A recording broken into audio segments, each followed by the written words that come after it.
Oke, selamat datang semuanya.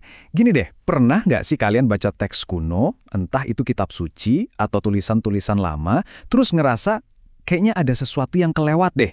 Nah, di bahasan kali ini kita bakal bongkar kotak perkakas rahasia yang biasa dipakai para ahli buat menggali makna dari tulisan-tulisan itu.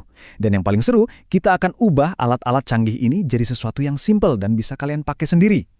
Kalau kalian pernah ngerasa kayak gitu, tenang. Kalian nggak sendirian kok, serius. Membaca tulisan dari ribuan tahun lalu itu tuh kayak nyoba ngertiin bahasa asing tapi nggak punya kamus.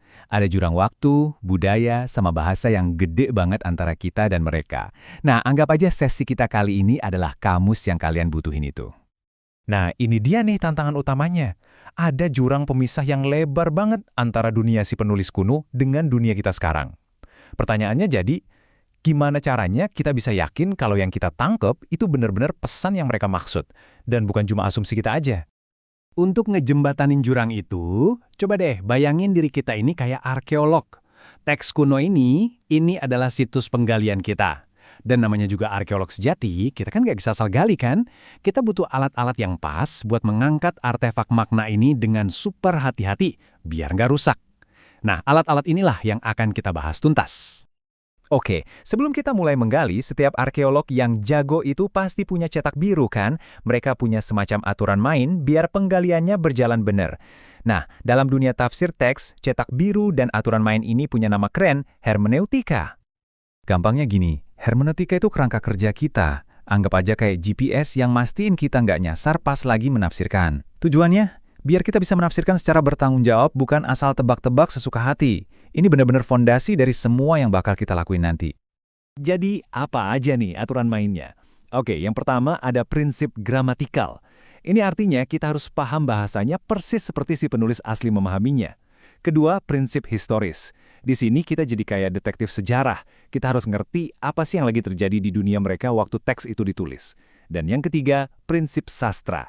Kita harus tahu ini genrenya apa. Ya kan? Kita nggak mungkin baca puisi dengan cara yang sama kayak kita baca koran dong. Beda jenis tulisan, beda aturannya. Oke, cetak birunya udah ada di tangan. Sekarang, waktunya kita pakai topi arkeolog kita dan mulai kerja. Kita masuk ke tahap praktek nih, menggali maknanya, terus nanti kita pamerin temuan kita ke dunia. Nah, tolong perhatiin banget kata kuncinya di sini ya, keluar. Eksegesis itu adalah proses kita menarik makna keluar dari dalam teks. Ini penggalian yang jujur. Tujuannya cuma satu, menemukan apa yang sebenarnya dikatakan si penulis, bukan malah masuk-masukin ide kita sendiri ke dalamnya. Dan disinilah bedanya, beda banget. Eksegesis itu arkeologi yang jujur.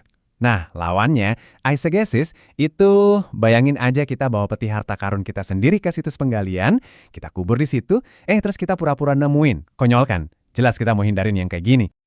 Oke, jadi kalau eksegesis itu proses penggaliannya, nah homiletika itu ibarat kita lagi nyiapin pameran di museum. Kita ambil artefak berharga yang udah kita temukan, kita bersihin dari debu-debu ribuan tahun, terus kita sajikan dengan cara yang keren, yang bisa dimengerti dan relevan buat orang-orang zaman sekarang. Nah, jadi kelihatan kan alurnya? Kita mulai dari hermeneutika, si cetak biru. Terus kita lanjut ke eksegesis, proses penggaliannya, dan terakhir kita sampai di homiletika, pameran museumnya.